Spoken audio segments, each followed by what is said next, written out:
కానీ చిన్ని సీరియల్‌లో కావేరి బతికి వచ్చే ఛాన్స్ అయితే కనిపించడం లేదు.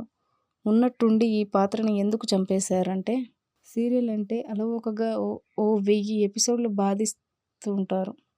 అలాంటిది చిన్ని సీరియల్ 310 ఎపిసోడ్లకే అటు తిప్పి, ఇటు తిప్పి, చివరికి ఎటు తిప్పాలో తెలియని తికమకలో ఏమో కానీ హీరోయిన్నే చావదొబ్బారు.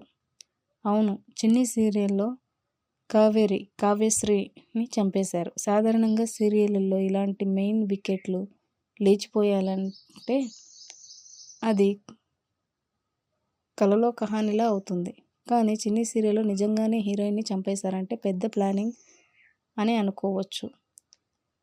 రీసెంట్గా ఈ సీరియల్ కథలో కీలకమైన సత్యబాబుని చంపేశారు. హీరో హీరోయిన్ పాత్రల తర్వాత సత్యబాబు పాత్ర చిన్ని సీరియల్లో చాలా కీలకం.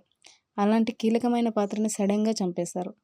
ఎంత కీలకమైన పాత్ర అయినా కూడా లీడింగ్ రోల్ కాకపోవడంతో ఏదో ఎమోషనల్ పండించడం కోసం చంపేశారులే అని సరిపెట్టుకున్నారు సీరియల్ ఫ్యాన్స్. కానీ సడన్గా హీరోయిన్ కావేరి చంపేయడం అయితే జీర్ణించుకోలేకపోతున్నారు. ఇన్నాళ్ళు ఆమె పడిన పాటలు ఎందుకు? అసలు ఆమె ఏం సాధించింది? 10 ఏళ్ళు జైల్లో ఉండి ఆ తర్వాత ఉషాగా మారి అజ్ఞాతంలోకి వెళ్ళి రీసెంట్గా మళ్ళీ బాలరాజు రెండో పెళ్లి చేసుకొని కనీసం కాపురం కూడా మొదలు పెట్టకుండా టకీమని కాల్చి చంపేశారు. ఆ చావు కూడా పోనీ ఆ దేవేంద్రవర్మ చేతిలో అనుకుంటే అదీ లేదు, ఓ అనామకుడి చేతిలో చచ్చిపోయింది. కావేరి ఎవరు చంపారు అని అడిగితే సీరియల్ తీసిన దర్శకుడికి కూడా ఆ చంపినోడి పేరు తెలియకపోవచ్చు. అంటే కావేరి క్యారెక్టర్ని ఎంత దారుణంగా ముగించారో అర్థం చేసుకోవచ్చు. దేవా పంపించి రౌడీ చేతిలో దారుణంగా చచ్చిపోయింది కావేరి. కథలో ఈ హీరో అయిన బాలరాజుకి 14 ఏళ్ల జైలు శిక్ష పడి జైలుకి పోతే హీరోయిన్ కావేరి ఏకంగా చచ్చిపోయింది.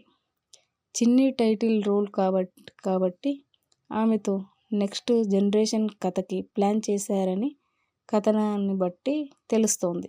చిన్ని పెరిగి పెద్దదంది కావడం, ఈలోపు జైలు ఉన్న బాలరాజు 14 ఏళ్ల శిక్ష ముగియడం, చిన్ని బావ అయిన చందు పెద్దవాడు కావటం, అలాగే దేవేంద్రవర్మ కొడుకు మహి పెద్దవాడు కావటం, చిన్ని మహి చందులు పెరిగి పెద్దవాళ్ళు అయ్యి ఈ ముగ్గురి నడుమ ముక్కోనొప్పు ప్రేమ కథలో చిన్ని నెక్స్ట్ జనరేషన్ కథలో ప్లాన్ చేయొచ్చు.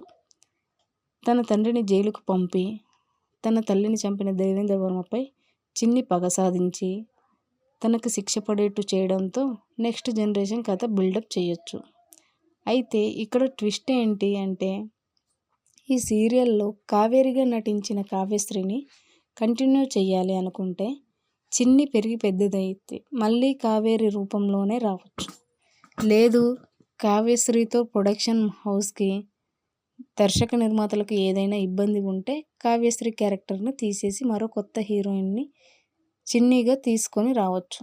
సాధారణంగా సీరియల్స్లో మెయిన్ లీడ్ని సడన్గా చంపేశారంటే ఏదో బలమైన కారణమే ఉంటూ వస్తుంది. మరి చిన్ని సీరియల్లో కావ్య శ్రీ క్యారెక్టర్ని చంపేయడానికి కారణం కథ పరంగానైనా అయి ఉండాలి, లేదంటే ఏదైనా గొడవ కారణంగానైనా అయి ఉండాలి. ఏదేమైనా కథానాయకి సడన్గా చంపేయడం అనేది సీరియల్ ఫ్యాన్స్కి జీర్ణించుకోవడం కష్టమేనబ్బా.